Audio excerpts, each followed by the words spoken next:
What's up, my miners of intel? Redo.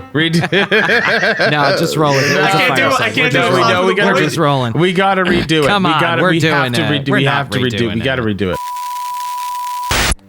What's up, my miners of intelligence and consciousness? I'm Rick Brooks, and this is Rick's Mind.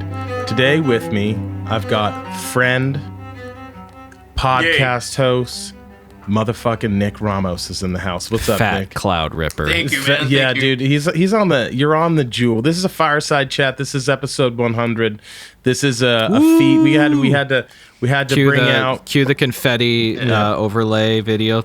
We're gonna go for a fireside chat vibe. I'll do it in post. Room cloudy.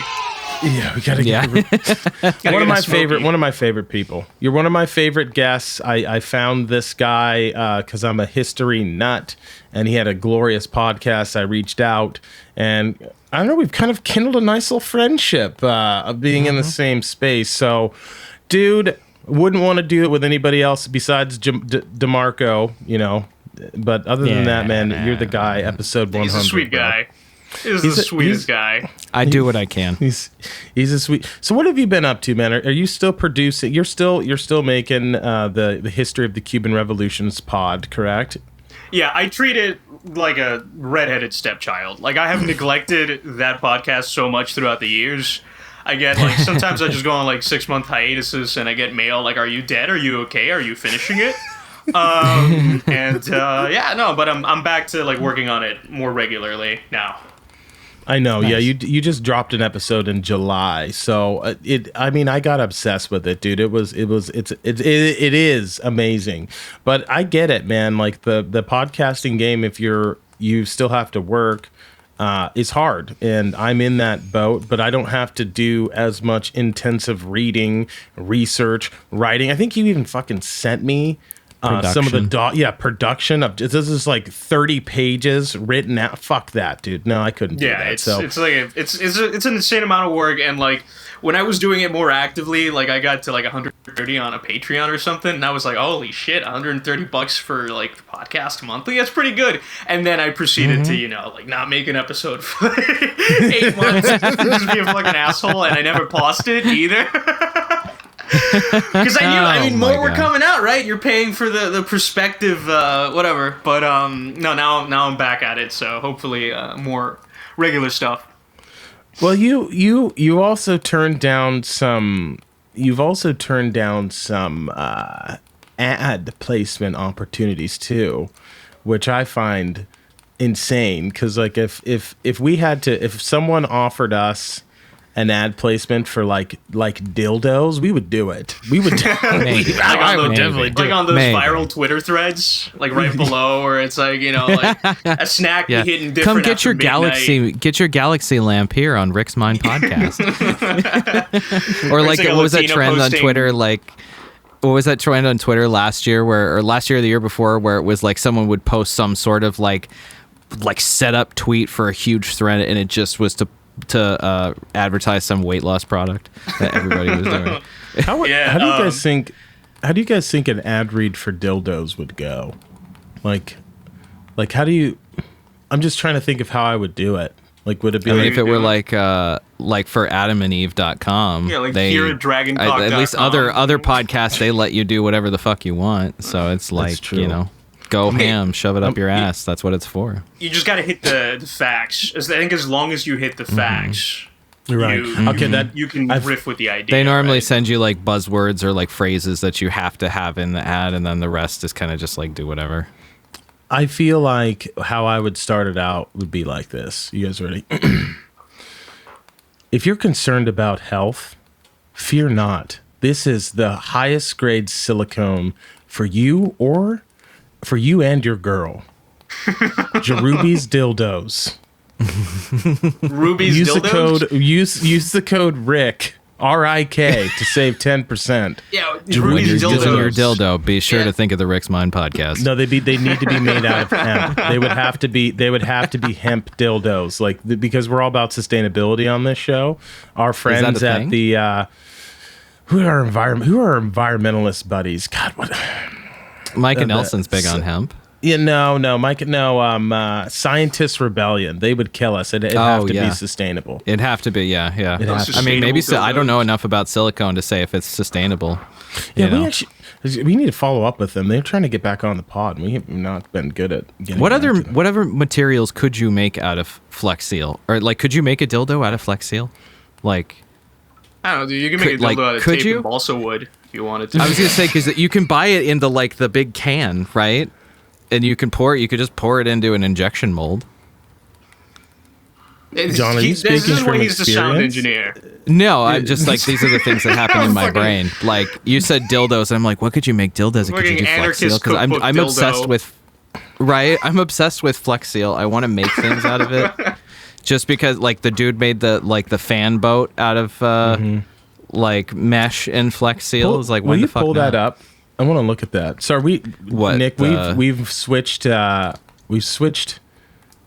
production, and we're using a new production. We get all these. Well, I don't. John has all these new tools, and we can pull things up. So for people that are listening, I'm going to be like, hey, can you pull that up? I always say, will you pull that up? But now I can look at the video, and if you subscribe to our YouTube channel, you can see all the fucked up things we looked at too. So we're now looking at a Flex Seal. He's pulling it up right now. We're about to. We're about to. Yeah, dude, it's harder when he's involved. Oh, here it comes. Boom. Here it comes. So dude, you're gonna get demonetized. Should be coming. We're not gonna get demonetized, dude. We're not even not a monetization. Actually, we did have a video get. Can you pulled see down. it? Can everybody see it? No, we can't. What did you have a video pulled down? There oh yeah, the where he just like slaps it on everything and like it doesn't. Yeah. Right. Oh yeah. Okay, so we're watching. I want to do this. Like, it's just like, folks. I want to seal shit. It would be so much fun. But they sell it by like the paint bucket now. So it's like, I'm a plasti dip everything. Dude, it must work. Oh, this is the one where like they make a boat out of it. Yeah. Well, let me see if I can find the fan boat. Yeah, because we're just watching. Oh, there's the boat. Yeah. But this is the commercial. If you can find the fan boat that's made out of that'd be sick. Oh yeah. Let me find that. But Nick, we did have a video pulled down. We interviewed a doctor, researcher. He specializes in AIDS research. And we got a community guideline strike. We got a community. So we didn't. We just pulled the video down because we don't want to upset the lords of YouTube before we're able to even make a splash. Man, we're kind of dude. They got you so fast, like. Oh, they did. Boom. How? There it is. Who do they have combing Come through on. that? Is that like AI? It's AI. It's got to be algorithm, yeah. It's 100% AI. And the thing is, the dude is actually he's researching AIDS and he's researching COVID. And it's not like we were even talking about like wild shit. We were fucking speaking. He was speaking the truth. I was speaking bullshit. But like he's correcting me and educating us. And they're like, no, we can't have that. And we were just we had whatever. like maybe within a couple episodes before that, we had talked to Ford Fisher from newstoshare.com. Yeah. And he has problems with it all the time because he does news reporting and he'll report on COVID protests or anything. And YouTube has in their algorithm, it scans for keywords in the text of the video, in the actual the video and the audio of the video to find certain things. Like he's had problems like when he'll report on people protesting about the election in the last election. Yeah, and if you get 3, you're out, right? Yeah, and he'll put this, like there's a specific statement that you have to put it, and he'll put it in the description and he'll put it in text in the video, and it'll still get tagged. Like the I forget the clip it was about like COVID. We were talking about COVID, but not like about treatments or anything, just like what the state of like, or like what the technology of the vaccines or something, and it tagged us for it, and like I had to like email. Nothing ever happened with it. Also, I like had to tweet at YouTube and be like, hey, this is a video with a world-renowned Dr. expert on long COVID from UCSF medical school. He's not saying any kind of misinformation. These are facts. And did they bring it back up? No, No, we had to delete it. We don't have enough clout. We don't have enough clout to like fight the good fight. We will at some point. This is a problem with YouTube. Yeah, it's a giant problem. Yeah, they have. I mean, you can once you get to like you get partnered or whatever when you hit a certain metric, then you have someone who is like your caseworker who you can contact at YouTube who can do these things. But like this kind of stuff happens to people, and the only people that can get it resolved are people who have social media clout either on YouTube or like Ford is verified on Twitter, so he was able to use that and get people to fix it. But it's a big problem with YouTube. Wow. Yeah. Gee, I mean, COVID is one of those issues where like right from the start I knew like I'm not going to say anything publicly about this, like one way or the other. Like I have like a story about it now, but I don't even want to say it because this will get no. You can say it. Don't censor yourself. This is a fireside chat. We're not going to self-censor. The stuff recently, I guess. So the other day, like browsing Twitter, I saw someone, not to pick on this person because I think they're a good person, and they were like, they were looking at like the new job numbers that came out under Biden that were good and like whatever, and they were like, well, I wonder if and they were like, I think unemployment is so low because just so many people died of COVID.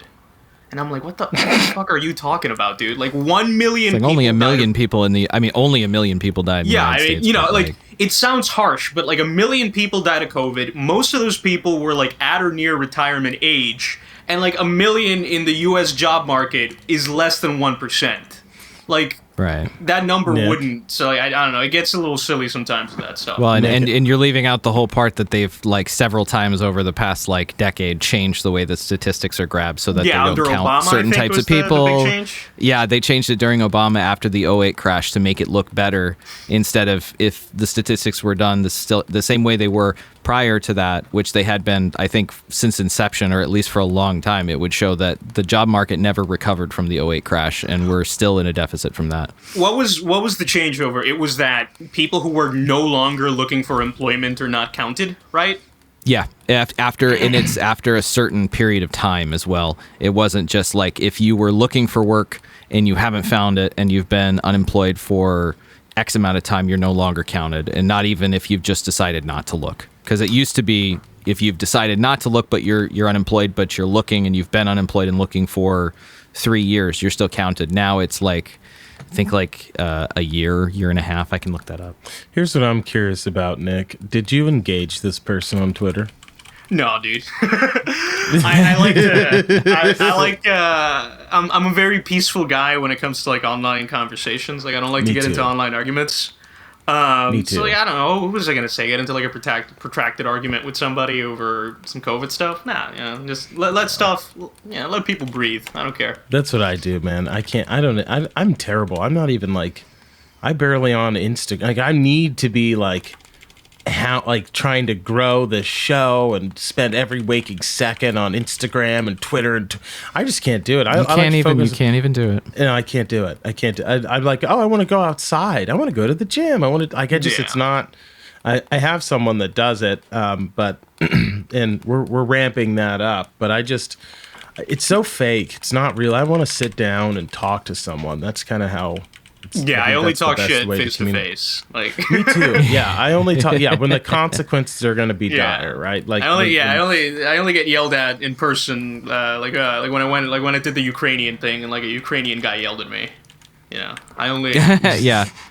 So I got when we did that on YouTube, we got a bunch of comments, a couple comments when we had. Ivan Kachanovsky on. Yeah. Oh, I listened to the thing. I listened to the entire thing. Yeah, we got one comment that was like semi supportive, but then like a ton just around the internet, like people posting, especially on Facebook, on his Facebook, just like obviously Russian bots calling him like like a United States shill, or like American bots calling him a Russian shill. It was pretty funny. It does.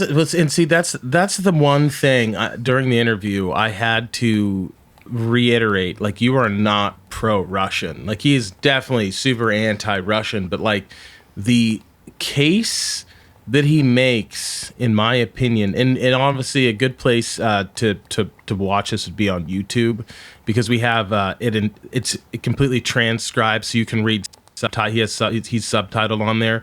Yeah, dude. I was telling Anthony, I don't know how much work went into that. Like that's an insane amount of work. A lot. I did a lot of work. I'm just kidding. You think Rick did? Rick was very beautiful on camera. For a second there, Rick was very beautiful on camera. It took me 6 hours of transcribing to do that, not including the editing. You're about to get your mic cut, dude. Yeah, for a second. The look on your face, John, when I said I did a lot, dude, it was horror and rage. Sorry for the people. A little dead inside. I wish you could have seen me like at the end of that week. Dude, I imagine like 6 hours listening to just the audio. 6 hours listening to. I went to the first pro-Russian protest in Moscow before I went to and like how many times, like, because I'm not super duper familiar with like the geography of Ukraine outside of like Kyiv and Crimea and the kind of like world's geopolitically relevant places. Like, but when he said Zaporizhzhia, it took me like 20 minutes listening to that section over and over. I'm like, what? Oh, wait, I know that's a place. Open. Yeah, for real. No, you should have seen, I think I had like 30 tabs open where I was just constantly doing that and then going back to Premiere and doing this and then going back over here. It was awful. It was awful. It was not ideal. You owe me money for that, Rick. Dude. It was absolutely terrible. But because it was, I lived in a foreign country and pretty used to pretty thick accents. So I was able to understand probably 90%, 94% of what he was saying. There was a few times I got tripped up and maybe had to ask a clarification question, but like the case that he makes with regard to foreign interference of a Western power, didn't say who, and towards the end of the interview, I know he's living in Canada. I was like, dude, are you I don't know if I asked him this question. I should have. I was like, are you afraid for your life?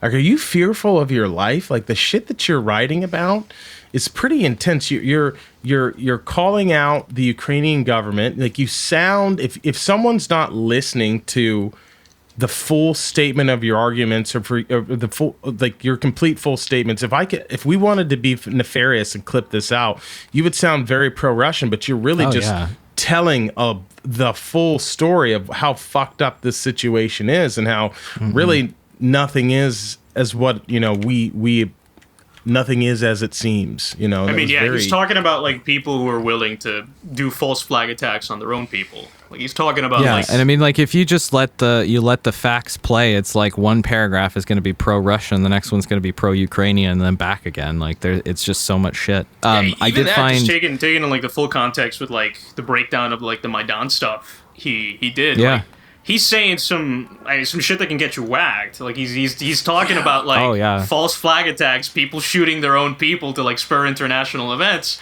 Like I would be floored if he was not on a KGB hit list already. Or whatever FSB or whatever. And a quick clarification. And Nick, correct, you know a little bit more about this than I do, but just for the listeners that are popping in, Maidan was a protest, basically like the Ukrainian uprising that happened. People occupied a square, I'm going to say near the Capitol, whatever. They were protesting out in the winter. And it was freezing. Square. And all of a sudden, he's alleging that the people that organized this said, hey, how do we get the West involved? And they're like, well, we need to see some motherfucking bodies. Okay, and the meeting went down just like that. We said we need to get some motherfucking bodies. Okay, like how many? 100, 250. So there was snipers that killed 100, maybe 100. It was about 100. Yeah, it was 100. I want to say it was like about 100. It was like 107, 111, something like that. Mm-hmm. Yeah. The Russian kind of shell not the snipers president killed 100 people. It was 100 people died at the end of like this like 3-4 month protest. Mm-hmm. Yeah. So we oust like the pro-Russian president. We put a new one in. The West gets involved. Like he's saying that the sniper attacks of the protest during Maidan, that was caused by a Western power. He said that was direct Western involvement. He has communications that prove that. And I'm like, man, that's fucking heavy because that's not something we're going to hear. He's presenting it at his conference in. I really want to see the communication. I think because from my understanding, it was just like a right wing psyop, basically, like a right-wing false flag operation by like parts of Ukrainian ultranationalists. But like if there was a Western specifically Svoboda, the quote unquote we're not Nazi former Nazi party, which is like okay, exactly. Sure. But like if there's Western intel that they knew and there was communication, I certainly want to see it. Like those are claims he specifically said that it was a representative from the Western governments who was speaking for all of them, and you can do the math there. There's only maybe 2 countries that could do that. It's the United States or Britain. Yeah. And the UK doesn't have the clout that we do. By the way, I'm curious, and here's to him not getting got before that conference. Yeah, right. Oh, God, dude, that would... it freaks me out, man. I mean, when I was doing research for that show before, just to get as familiar with it as possible, I was looking him up everywhere, and there's just like... he's got his YouTube channel where he's got all of his evidence videos out there publicly for people to see. But it's just like if you search his name outside of the like academic credentials and his own things, it's all just like Russian bot claiming he's just a shill for the United States, or like other bots claiming he's a Russian shill. Like it's kind of ridiculous. To me, that guy like embodies like the old school conspiracy theorists, and he's not. I want to make that very, very clear.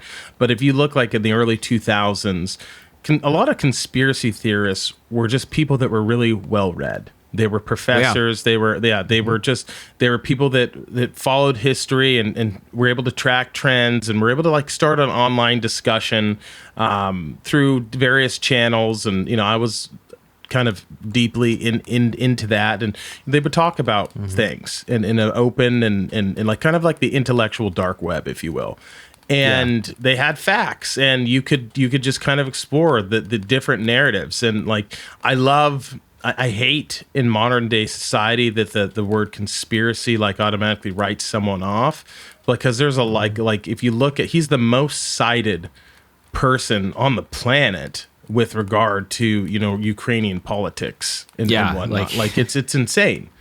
There was a podcast that I used to listen to. The dude has a shit ton of gigabytes. Like he and his students or whoever did the study, like had to sit down through just like hours and hours and hours and gather hours of video footage from like Facebook and news and all that stuff to put it together. Like that is stuff that like modern day. I mean, that's stuff that like I saw conspiracy theorists that like I knew in my personal life like sit there and watch like 12-hour videos of the Boston bombing to see if like a flag was waving the right way after a bomb, stuff like that. Like that's the stuff he was doing, but he's doing it like correctly in an academic fashion. Yeah. And there was papers. There was a podcast that I listened to. I used to listen to it like religiously. It's still going though. I don't know. I'm not a fan of it anymore. It's called No Agenda. It's with Adam Curry, who is like the guy who essentially invented podcasting. Yeah. And then John Dvorak, who is a tech journalist and writer who's been around. He was the guy in the 80s who wrote an article about how stupid the mouse was and how the mouse would never catch on as an interface device for computers. Great article. Fucking wrong. I lost them when Trump got elected. They were big on Trump because they bought into the whole Trump is draining the swamp. He's actually he's not the psyop. The other guy is. And they've gone down that road, unfortunately. But before, like in like the early 2000s and like even like 2010, they crushed it. Like that's how I learned about the book Family of Secrets and how I learned about all of the different like oil cartels and all these things, that they used to be that type of conspiracy person, that they're just extremely well read. It was the Alex Jones citing political science stuff. Type thing. Yeah. Like back when conspiracies were like, interesting and not just like, oh wait, this is real and we're all gonna die, Yeah, I do miss. I remember when the first time I found Alex Jones, I was like in college, and I was like, "What is this guy?" And I was was a young You were man. late to the Alex Jones I was train. super late. I was maybe like, dude, so many people like have the 19, experience of like in between bong hits, the Alex. Oh yeah, dude, that's 100%. Like that's the universal experience of like a certain type of college. Tell the globalists we're coming for them. Wait, that was a documentary. Pretty good impression. What's up? I just saw the documentary. What is this documentary? I don't know about it. Yeah, I haven't heard of it. Alex's War. It was the lady. She's sort of like an alt type filmmaker, and she did like a movie about incels a few years back, and then she just made one about Alex Jones, which is like I have to watch that. Cinema verite, I think is the word for it, where she just like puts a camera in front of like Alex Jones and just lets him go. You know. I mean, like the thing is like.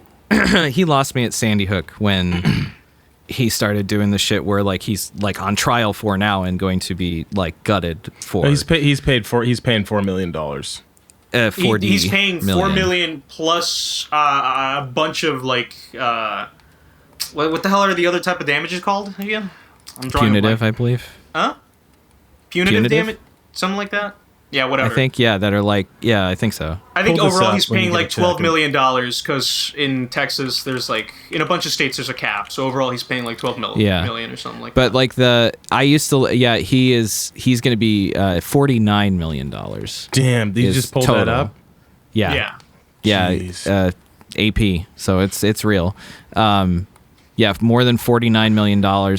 It was like they the group of families from the Sandy Hook school shooting sued for $150 million. Yeah, and they're getting 49. So the jury really didn't want him doing it again. Basically. No, and like I used to enjoy listening to him, and like I didn't take him at his word for everything, but like he was obviously fucking insane. But there was a lot of truth that was got a lot of shit right. Right, weaved into that, and that is what makes him so dangerous at points. And I was convinced that he wasn't who he was, that he was like a prolific performance artist. Like he was like Andy Kaufman, doing this shit to convince people of this stuff. But he got enough of it right. But I think he's just a dude who was like crazy conspiracy dude, and then he just got drunk at his own sauce. Yeah, I think. Well, he's all the alcohol that he drinks as well. Yeah, because he's a raging alcoholic. And the one thing I will say this: like he did get a lot of stuff right, and they just clipped his nuts. He went to the thing is he would still probably be doing exactly the same stuff and still getting like he was good for probably like a third of what he said was straight up true, but after Sandy Hook, like he went way too fucking far when he started. Like it's one thing to do the whole like what do they call it, crisis actor thing and claim that it's that, but then to literally go harass these families of people who have lost children in this thing and continue to do it. That was where it just went way too far that I was just like I can't even like listen to this dude anymore.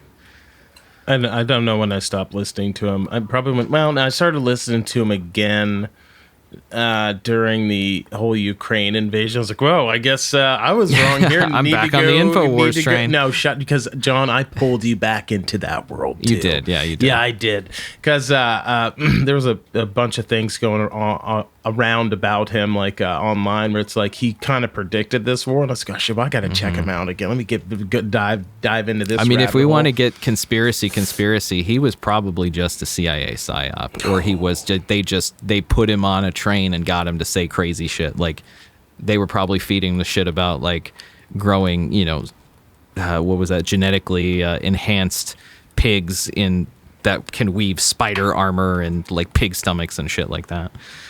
Sounds cool. I wish that was true. Honestly, yeah. I was never an Alex Jones guy because I'm of Liv pedigree. I was whole on like very, very liberal when I was like 14, 15 and 16, 17 when we were like supposed to get into conspiracy theories. I was like working with the Miami Dems and stuff. So yeah, see, I got on him because I was big lib too, and it was because he was so on the anti-Iraq war stuff. Yeah, but that like, was you when guys I were like around like 2003. Yeah, you guys were libs before me. That's the thing, By the time I became a lib, like that sort of distrust of authority or whatever had sort of exited the Democratic Party to some extent. So like that's not the environment I grew up in. I'm like a very late arrival to all this stuff.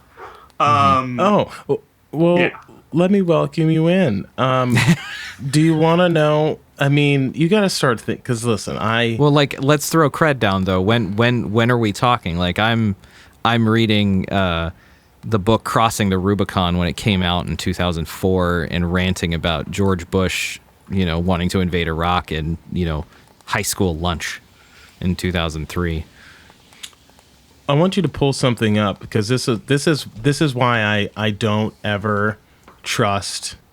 I'm super anti-government. I am still pretty much a diehard conspiracy theorist. Like I'm like, for the most part, I'm a step below like tinfoil hat guy. But look up the Church Committee.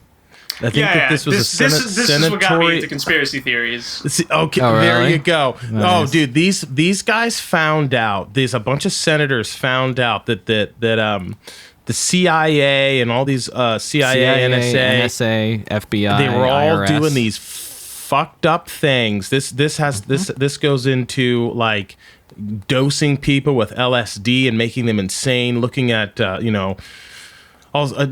Let me see if I can. I got it right here. You're crushing it. Yeah. So it just like this. They found out that these governmental agencies had no oversight and were just doing mass experiments on the public, young college students, and they're like, this is unacceptable. Yeah, that's what that book Chaos was about. The one that came out about Charles Manson a little bit ago. Oh, that's right. That's about Charles Manson and him. He was involved with the CIA, wasn't he? Yeah, he was involved with the CIA because they just fried his brain and studied him. It doesn't go as far as to say that, but it strongly implies... He was basically like a CIA washout, wasn't he? Yeah, it strongly implies that there is... It does it in two ways. Like, one, it implies that there's the level of, like, prosecutorial misconduct and like times like his parole agent let him go and close relationships with his parole agent and stuff like that. It uses that to say, well, this guy was getting different treatment. Like clearly, absolutely, like his ranch wasn't getting raided for some reason. He was absolutely getting different treatment. And why is that? And that's when it ties him back, incidentally, with the MK Ultra projects, possibly when he was in jail. The guy at the Haight-Ashbury clinic, the guy he used to go to to get basically his girls treated for STDs, every once in a while. Like that guy was a very close confidant and in a partnership with the head of like the whole dosing people with acid MK Ultra project thing. So it establishes enough facts that sort of by a preponderance of evidence you can say, okay, what we have been told so far about Manson, like the definitive book written by the Manson prosecutor, is probably not true. Yep. Yeah. Yep. And then it makes sense. You just have to have a basic cursory understanding of government and the spent American, 20 just the American fucking years government doing research. Like that. It was supposed to be like he started out like it was supposed to be like a little article he was writing for like a Manson anniversary thing. Then it turned into a book, and it takes this guy like 20 years to piece this shit together. Like 20 years to piece it together. Yeah, because that's right. They found out about MK Ultra, the Church Commission. Our committee, but like then you take it a step further and look at what they did to the Tuskegee Airmen, giving them syphilis and not treating them. Like this is our government did that. That to was too. Veterans. It wasn't just the airmen; it was the populace of Tuskegee, Alabama, that they gave syphilis. Yeah, it was just the people too. Or didn't they? I don't know. They gave. Let's say they contracted it and they didn't treat them. They just wanted to see. Yeah, they didn't treat them. Let me look. I want to see. There was another situation. The diagnosis was and let it go on. It didn't lie. And I think they gave them they gave them placebo vaccines as well. Yeah. Our government did that, right? So that's insane. So like and so I look at what's happening now because I'm kind of getting obsessed with it again, and John and I have kind of had some conversations. I look at the interests that we have. It's like history is repeating itself. I'm bringing this to aliens. Well, I was gonna say before we go, the one government conspiracy or like quote unquote conspiracy that it's really not a conspiracy. It's just literally how it's gone. No one has ever gotten big on the like does anybody wonder why the Bush family has been so involved in everything for the past 100 years? The Bush family features into like the JFK conspiracy at times. I mean, they let's set aside that, you know, the grandfather of, you know, the father and grandfather of 2 American presidents was essentially a Nazi war criminal who had all of his assets frozen and seized during the war and wanted to, you know, install a fascist dictatorship in the United States. Was he part of the business plot? The FDR business plot thing? He was. Okay, he was one of the main people in the business plot. Prescott Bush, George H.W. Bush was heavily involved in oil in the Caribbean area and in Texas. Zapata Petroleum. The CIA shell company he ran, yeah. Mm-hmm. Yeah, and he was also a very high up in the CIA. I think he was like second in command at the CIA, and then he went into politics, and suddenly JFK gets killed in very mysterious circumstances, and they install somebody who was a Bush crony in Nixon after. The timeline is that the day, before being assigned CIA head, I think under Ford, he had lifelong denied he ever was involved with the agency, right? Like that it sort of shocked a lot of people because who's this guy they're putting in to clean up, quote unquote, the CIA? And the thing is that the day after JFK is assassinated, the CIA has on the records that they receive a call from a George Bush. So people find this and they're like, you know, what the hell? Like, who is this George Bush? And eventually the CIA gets back to them and says, this George Bush, by the way, the information that was being reported to the CIA is this George Bush called the CIA and said to them that he had heard Texas oilmen and business people talk about assassinating JFK in the weeks prior. So it sounds like he's covering his own ass in a way. And then the CIA responds and they're like, okay, we have no filed personnel for any George Bush that's ever worked at the agency. And then they respond again, I think, and they're like, okay, no, wait, we do, but he's a janitor. So they track down the janitor, and of course, like, what the fuck? Why would a janitor know anything about this? Just like unknown or unnamed members of my family who have worked for unnamed alphabet agencies have always worked for the State Department. He's also, that was one of the questions I think they asked him, like, on live television. He's also, like, the one guy who doesn't remember where he was when the president was assassinated, which I think is very funny. And then just how very uncanny it is that outside of that, you know, after JFK is assassinated, you have Johnson he just takes over, and then they get Nixon in, and Nixon's he was such a fucking idiot, he couldn't even hide how corrupt they were, that they likely did him up for Watergate, and then Carter was an aberration, and then you have Reagan. And who's right there with that? Like, Reagan was the Bush family, and then you have him, you have Bush, you have Clinton, who is essentially like the Clintons are kind of like an offshoot of the Bush, like, crime syndicate, if you will. And then you have you have W and all the shit he did. You know, they're still involved in it. At some point, when a man is feeling very low in his life, I think he goes to the store, he picks up a bottle of vodka, and he starts watching JFK conspiracy theory videos.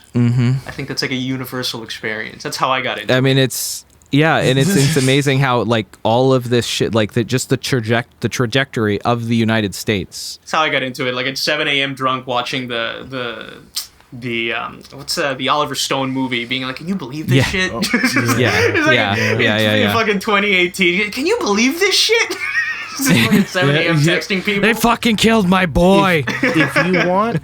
If you want a really, really juicy conspiracy theory, listen to a podcast called the MLK Files. It breaks down the assassination of MLK. That's not even a conspiracy. That's just that happened. Dude, the FBI sent letters to him to convince him to kill himself. What is the theory that the MLK Files has? Because, like, last time, I never looked into it, but, like, last I knew of it, I thought, like, the governor whacked him.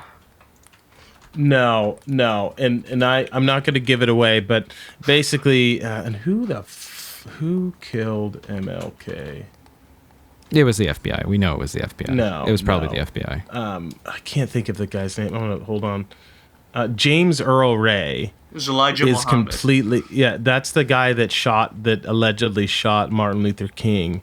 James Earl do Ray. not think so. I think it was the CIA for sure that had him whacked. Or no, the FBI. Excuse me. It's the FBI. Thank you, Joe. You're reminding me.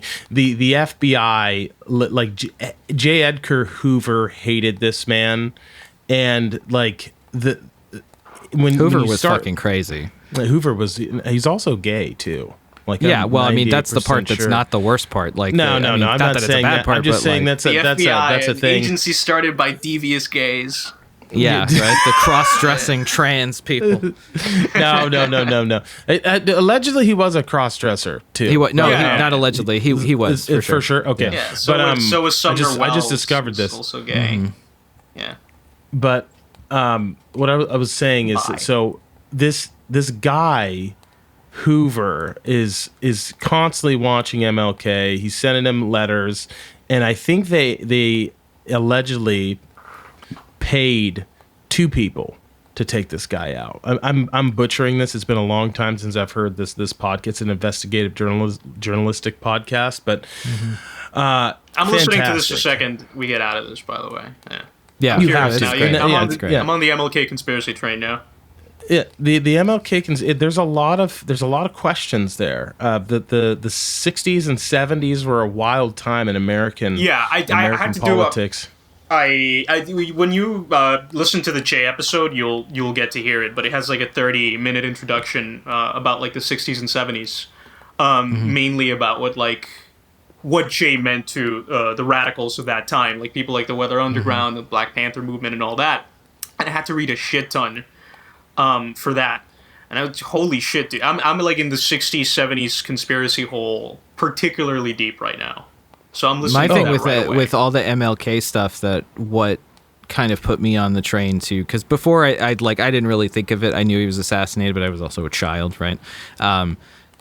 I didn't think much of it, and then once I learned that, a lot of the quotes, all the quotes that everybody knows about MLK and everybody likes to use are all from one very specific period in his life, and no one ever talks about after, towards the end of the later part of the civil rights movement, when he just became so despondent with the fact that nothing was being done, no real change was happening, and he just went he was just full socialist, borderline communist. Well, in 67, he gets booed off the stage in Chicago by his own people.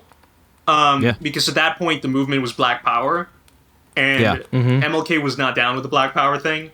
No. So he's trying to preach our white brothers will eventually come to see us as equals, blah blah blah. He's talking about that, and he gets actively booed. So at the end of his life, the movement is actively in the racial sense, in the economic sense. I think you're right.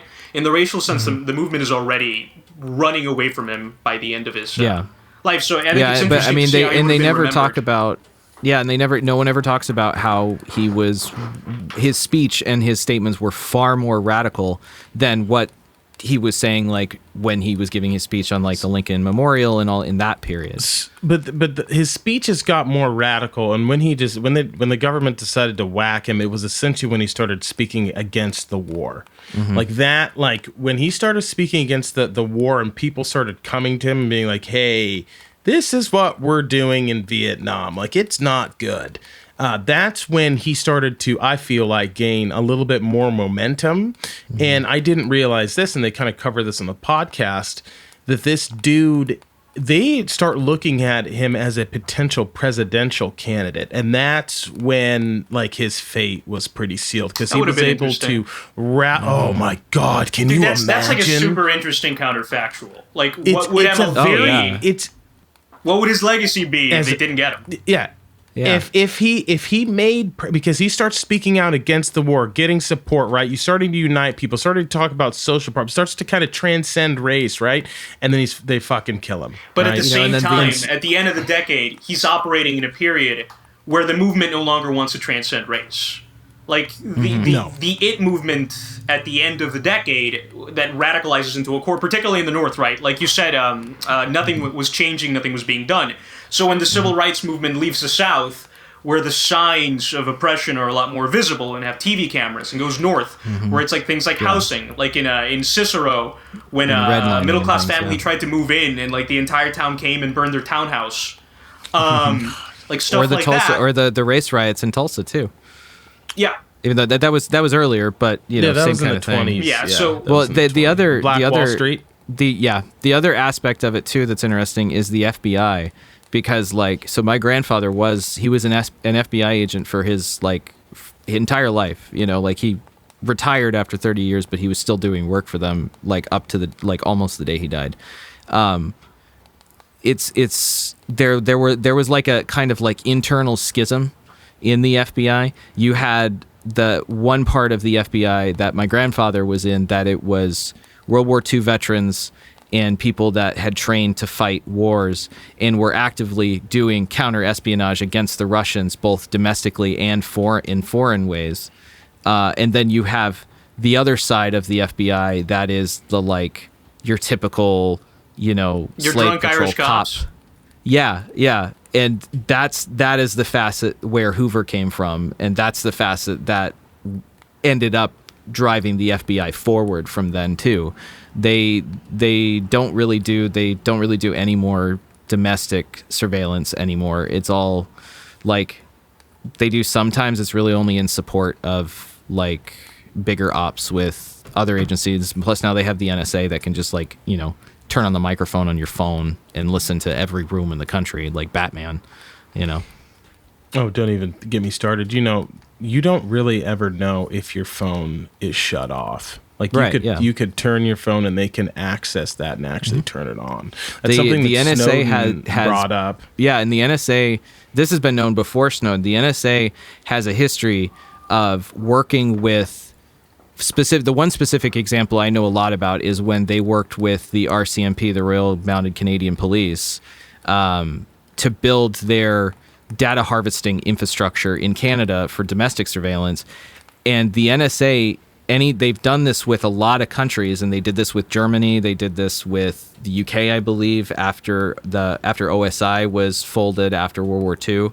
They built back doors into everyone's system so that they could access anything all over the world. And the Canadians found out about it and were able to close it.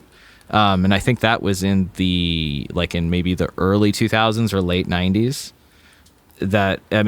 It's fucked up. America was a mistake. I am fully on that train now. Wait, time out. I'm pro-America. Don't talk shit on my America. I'm super pro-America. How fucking dare you, John? Get out. No. I'm still pro-American.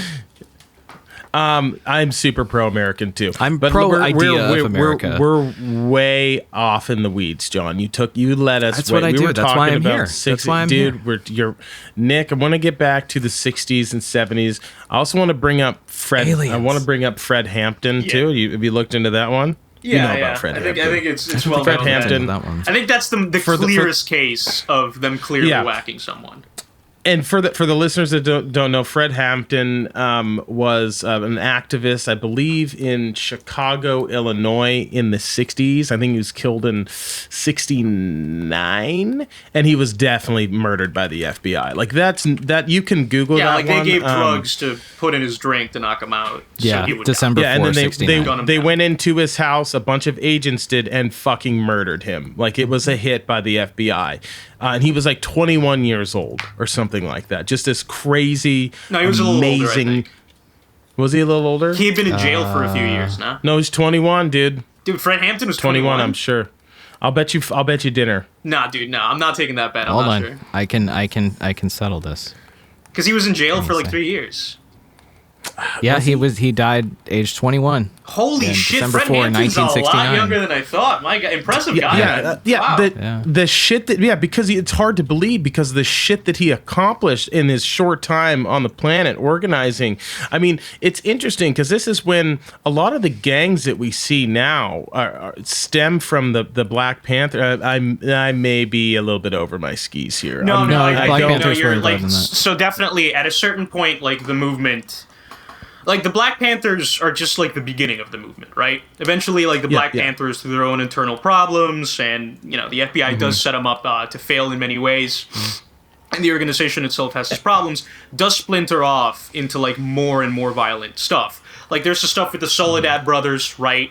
Where they're in jail, and then they hold up a judge and murder a judge with weapons smuggled in that Angela Davis bought them.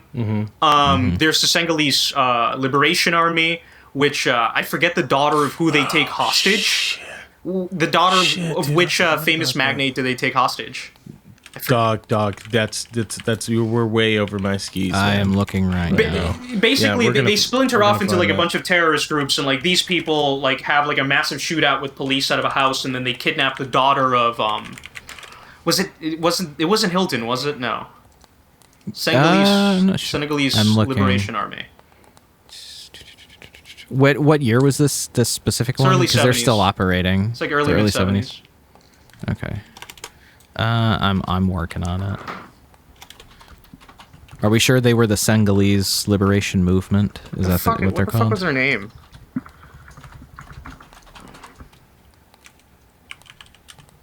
Patty Hearst. Oh, Patty Hearst, there we go.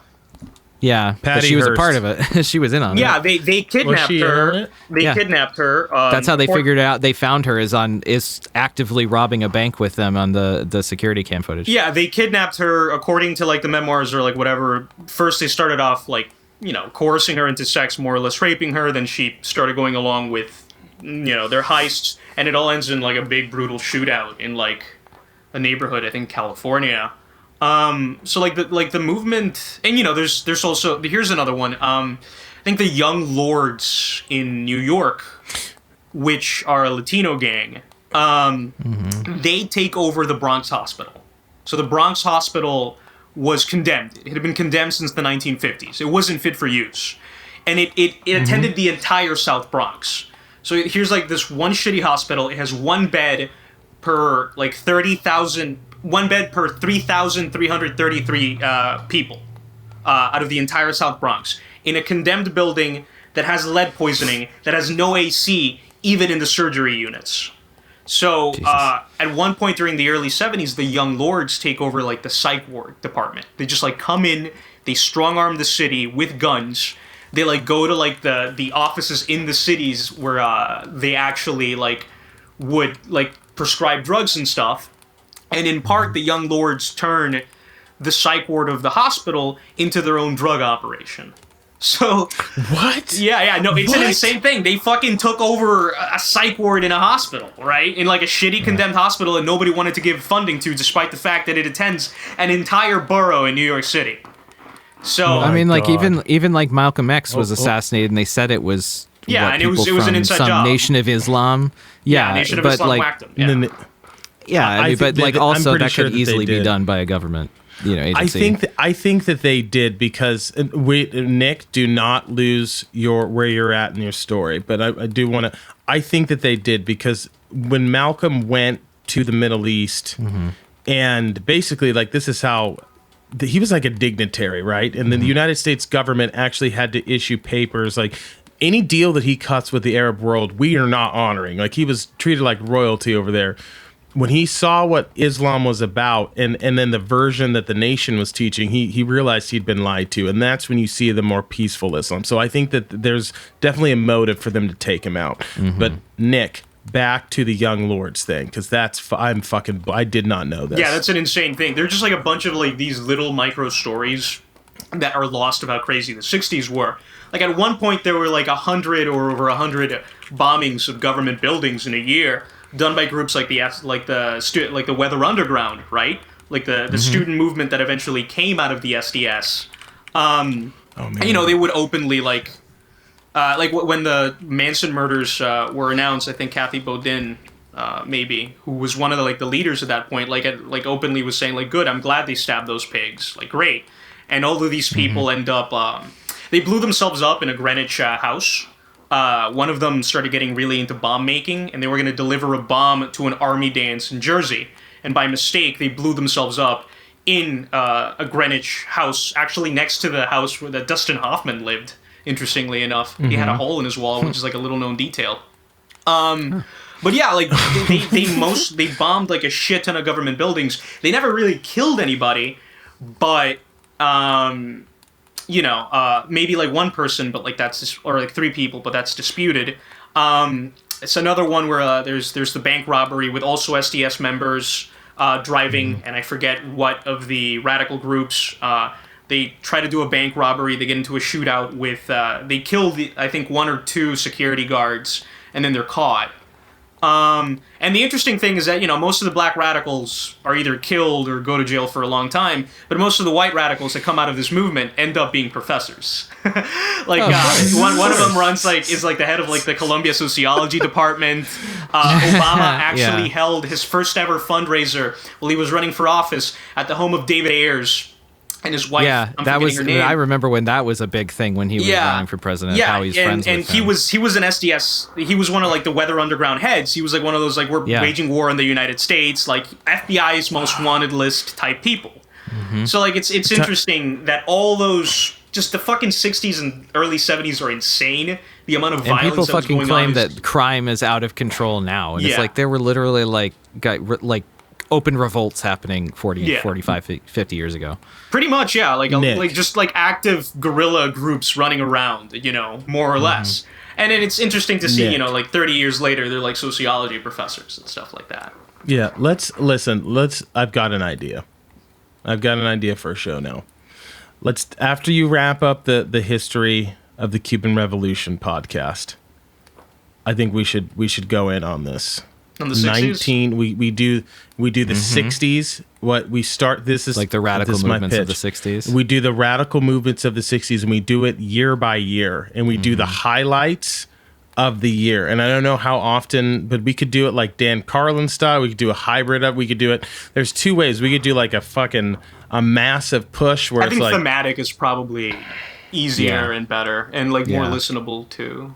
Yeah. Mm-hmm. So no, like just like boom, boom, boom, like rapid fire. Yeah, I mean Dan Carlin is Dan thematic, Carlin's right? Podcast. Right. Yeah. Yeah. So I don't think he tells like the chronological history. He has like a lot of diatribes. No. The chronological history thing is like what I do, and that fucking sucks to listen to sometimes. If I'm honest. No, it's not. But we do. Yeah, kind of. We figure out how to divide up the research and cover different portions. John's would produce, and we have, the year's 1960, a young. I don't know, I give and that's what we do. We do a little history on the radical movements. We could get it. There's so much there. MK Ultra. We could do a show. Then we could do something like this where we just compare and contrast, and we try and figure out the motives and ask the questions, right? And you could easily produce this as like a YouTube docuseries as well with footage. Sorry. The San Francisco AG who just got ousted in the recall. Cesar Bodin was the son of Kathy Bodin, one of these radicals, and also raised by David Ayers and Bernardine Dorn, the people I was just talking about being on like the FBI's most wanted list and stuff like that. Mm-hmm. Yeah, that'd be so crazy. Like the progressive prosecutor of San Francisco has like a direct familial tie to. During what year was it that they had the Democratic National Convention in Chicago where the 68 Weather Underground 68 in 68 my mom was in college. I think in Chicago, and she wasn't there to like protest. She was just around there. It was when they were trying to get a pig elected as Democratic candidate, and they were handing out like hand painted buttons that said vote pig, and my mom has one of them in her. She collects like political buttons and stuff, but she was like there when that happened before the riots and everything. Like people used to riot about shit. Like I'm tired of like. All these people, like I really appreciate like modern leftists that are pro-gun and pro like community safety and everything. That's like they're legit, and all the people are just we need to vote. These past few years, vote harder, guys. Vote harder. We had some riots these past few years. We had BLM riots in the January 6th when they burned down the police station, that was great. I loved that. That was really special. I don't know. It's all crazy. I do want to ask you one question. What do you think about the former Japanese Prime Minister? Shinzo Abe. Shinzo Abe. Shinzo Abe. Yeah. Abe. I'm sick. I watched the video, obviously. Yeah. What that shotgun that guy made was awesome. What political ramifications does it have? I don't know anything about it. I didn't look into it. So I know a little bit about. I don't know much about the guy who killed him, but I know a little bit about Shinzo Abe. That Shinzo Abe is essentially an authoritarian. 100%. He was like I prior to learning all of this, I remember like he was very big in geopolitics with George W. Bush and trying to push all of our foreign wars in that period. He also he represented a movement in Japan that is not very well liked anymore. There's a certain there were certain symbols and things that he would always point to and have. And he is that related back to the kamikaze samurai class of the of World War II and the Imperial Japan. Bushido. The Bushido, yes, thank you. Bushido. Yeah, I'm familiar with this. He also was very instrumental in never ever publicly acknowledging the crimes that Japan committed in Korea and in China during their occupations prior to and during World War II. He there was an incident where he was doing some glad handing PR thing in a fighter jet, and the fighter jet was done up with I was talking about certain symbols. There's a certain number numerical thing that relates back to the Bushido thing that he kept kind of cheekily pointing to and being oh, that's not it, or is it? I don't know. So what I know about Shinzo Abe is that he he was no longer the prime minister. He was the ex-prime minister. Mm-hmm. No, stepped down due to health issues. I think he was running though. Shinzo was Abe he running? I don't think so. I don't think so. No, he was.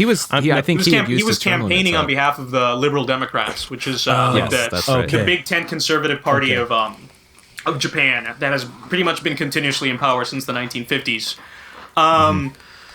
I don't know political ramifications for Abe getting killed, but why Abe was, I think, an important figure in Japanese history was, for American history, there was the whole closeness with George Bush that was just brought up.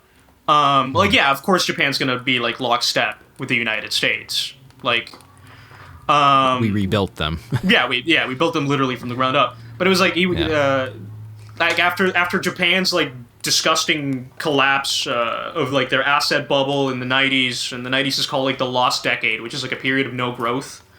Abe was known for Abenomics, which is essentially government, more government spending, easy money. So he was basically known for trying to get the economy running hot again by both printing money and government spending, and also by sending women into the workforce. Japanese women didn't really work before, in huge numbers before Abe. So it was sort of a mobilization of the entire Japanese economy. Hey guys, we got to get out of this fucking hole. The number thing that I was talking about, it was in 2013. He was posing in a Kawasaki T4, which is a Japanese fighter jet, with that on it. It had the number 731, which was a unit in the a unit in the Japanese Imperial Army during World War II that was essentially the Totenkopf unit that they went and did a bunch of biological and chemical warfare in Korea and China. Yeah, they were the Joseph Mengele of and they were responsible Japan. too for a lot of the they called them comfort women that were just inside people. Stuff like that. Yeah, and they did a lot of the sex trade, human trafficking stuff of women from Korea being sent to Japan to act as just courtesans for the Japanese Bushido class. Yeah, I got nothing against Shinzo Abe. I don't know. I just know I look at it in terms of I wasn't aware of all of that stuff. I was aware of some of it, but I look at it in terms of this guy was really big on the remilitarization of Japan.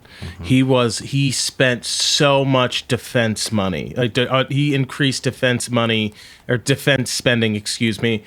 by an exorbitant amount, and he put a lot of pressure on the Chinese. I mean, essentially, the Japanese have fucking aircraft carriers now. They're helicopter carriers, quotes, right? But they're aircraft. They could be modified to be aircraft carriers in 5 minutes. And him being assassinated, I'm super curious. John, can you pull up and see what the motive was behind the dude that killed him? Yeah. And I don't know. Like, I'm wondering where we're at with that now. It was some cult thing. It's that Abe is part of some church who the Unification Church. Yeah, the Unification Church, who is. It's a shady religious anti-communist movement. It's kind of like the Moonies a little bit. Yeah, kind of like that. And the guy's mom had really bought into it, and I think given up a lot of money to the Unification Church. So the guy... But hey, good on him for the effort he put into building that shotgun. Yeah, so the guy in his garage, tinkered a weird, fucking TF2 gun. It was like an electronic shotgun. It was awesome. I know. It's super interesting because then that guy. I mean, I saw the article. It's just like, oh my god, it was a ghost gun, and I was like, dude, that cat's out of the fucking bag. Yeah, there's no putting the lid back. And by the way, it was like a toaster with barrels. Yeah, I know, dude. I mean, I could get a piece of pipe and a little firing pin. And that's it. But that was like the one gun death of the year. Yeah. It's like the one guy that died. He was the prime minister. Yeah. No, but I mean, of the things I know about him, he like you said, he was really instrumental in rearming Japan, and he, by all accounts, seems to be a big fan of Imperial Japan. Dude, if I were Japan, I'd be trying to rearm too, man. I don't. Me too. I don't like the Chinese. Well, yeah, me too. Yeah. I would be trying to rearm. And listen, I'm not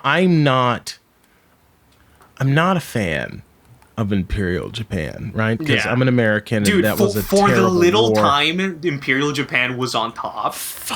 They had, awesome, dude. You know, when you talk about greatest players of all time, in sports, you can look at it long. Imperial Japan is where the it's GOAT. this guy's entire 20-year career is awesome. Or you can look at it by season, this guy just his batting average was fucking insane in this season. Mm-hmm. Imperial Japan is that type of player that just had in the one season they played, they fuck things up. They're I mean, you have to think it is that whole scope is very Japanese. They do they're a completely closed country for centuries, for millennia. The Dutch show up to trade, and they're like, oh, what is this imperialism thing? Okay, this sounds good. Second. Yeah. Let's do it. And then they do it better than almost any country in the world ever has. Dude, for the amount of time they were on top, the fucked up shit they managed to do in that amount of time is impressive. Just Dude, one of these old that, great time scumbags. I was when my grandma died last summer, and because she was buried at Arlington, we finally had her funeral in April. And we were there going through tons of photos, and I was trying to archive them and stuff.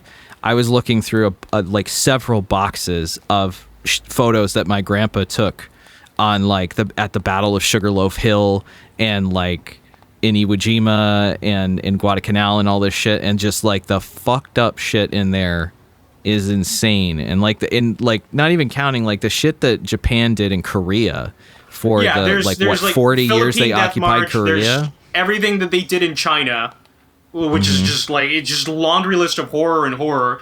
Contest of who could decapitate the most people in between fucking officers. Giving the Han Chinese a run for their money in genocide. The shit they did in Korea, the shit they did to their own people, just the internal mindfuckery indoctrination they had with their own people. They fucked with the people in Okinawa too, because they don't consider Okinawa. They never considered the natives of Okinawa truly Japanese, because they were from Okinawans. Okinawans from a totally different culture. For the little time they were on top, dude, all-time numbers. And dude, I love that you think about it like that, because I think about it very much the same way, and it's hard for me, John, and I see where you're coming from, but it's hard for me if I'm an Ube or I'm a Japanese person you know me, dog. You're just like Mr. Nationalist. Conquers. Yeah, every nation gets to deny their own genocide, right? Like, that's all I'm trying to say. Hey. It's like they didn't do anything different. He's just like, no, totally. Like I look at it the same. I try to look at it the same way, just like devoid of any, reality. The Turks and just deny the Armenians. The British deny that they did anything funky in India, which they 100% caused a famine in World War II. Right. The Russians play footsies with the Ukraine. Shit they done Stalin was great. Have you heard that? Stalin didn't do a thing wrong. Yeah, like Stalin totally didn't forcibly deport hundreds of thousands genocide. of people from all over Eastern Europe. Yeah, you gotta. No. Yeah, to get a nation to admit their genocide, you really have to fuck them up. Hey, the United States is still going strong on at least one of theirs. So Which one? The Native Americans. Oh, we're still they're still killing us. Are we going after them? Are we? It's been like a 100+ year cultural genocide, and then like that Supreme Court case that came out in just the end of the last round that removed judicial sovereignty for any reservation that gave the Feds supremacy. We have a guest actually coming up that has been looking into the mass graves that they found at some of the boarding houses coming at the Indian schools. Yeah, so that's going to be a heavy one. It's going to be wild. So there's so much. But listen, I'll go off about it. Like to call me bitter that like I have family that were killed during the Trail of Tears. Are you also Native? Yeah, I am 20. I'm a weird mix. I'm 25%. I'm Scottish, Italian, Lithuanian, and Cherokee. My grandmother on my dad's side, my dad's mom was full-blood Cherokee, born in Oklahoma on the reservation, and her parents were marched from our ancestral lands in like northern Georgia, Tennessee, all the way to there. And I have explains the ears. Then that's your spirit animal. Yeah, right. So call me. No. It was like, so call me a little bitter when I get pissed off about that stuff. But that judicial sovereignty thing really is awful, because that essentially, and it's already bad enough with like nobody wants to prosecute white people who go onto reservations and commit crimes because they want them to. They don't give a shit. We're not people. But like, if you're the ones getting genocided, you get to bitch about it for a long time. Right. Yeah. But to legally just basically say we have judicial supremacy no matter what. So like, random white dude can walk onto a reservation, rape and murder some woman, walk off. Feds won't do a thing. And whereas before it would have been like what? Would it have been like it would have been tried on the legal system before was that the feds were involved, but the choice to prosecute and the actual way forward was based on whatever the tribal laws and the tribal police wanted. And would there be a trial? Would it be like an internal trial in the jury? I think so, yeah. And I think they would just be housed. They would be housed in whatever state they were within in their judicial system. But now it's even if tribal police want to prosecute the state that there is, so like at least with the Cherokee being in a third of Oklahoma is Cherokee Nation. Yeah, I got 23andMe says I got 3% Taino, which is like the Cuban ones that got completely wiped out or interbred, mixed, whatever. Yeah. Cool. But like my dad grew up not a real thing. He's from Southern California, but he grew up going back and forth between the reservation and California. Damn, I didn't know that, dude. I thought you were Eastern European. It's good a lot. I am. Also.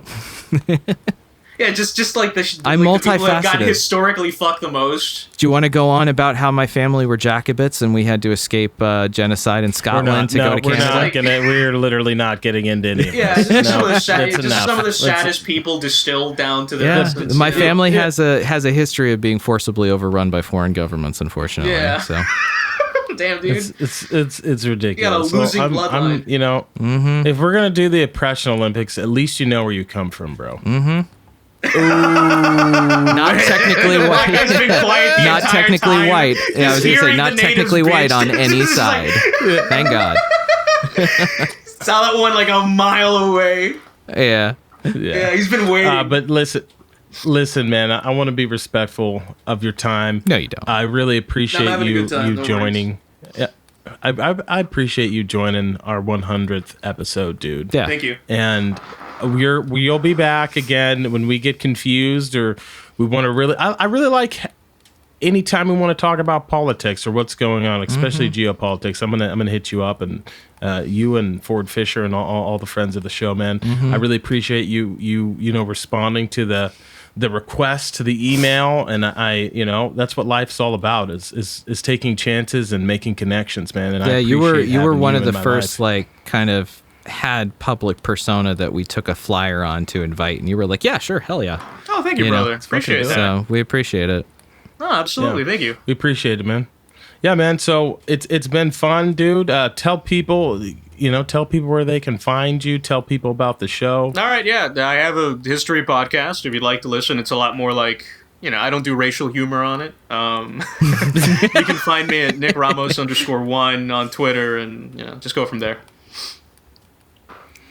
All right. Well, thanks for listening, folks. 100 down and many more to go. We appreciate you guys being along with us for the journey. We appreciate your patience watching me improve at these skills. I've still got a lot of work to do, but thanks for sticking with us.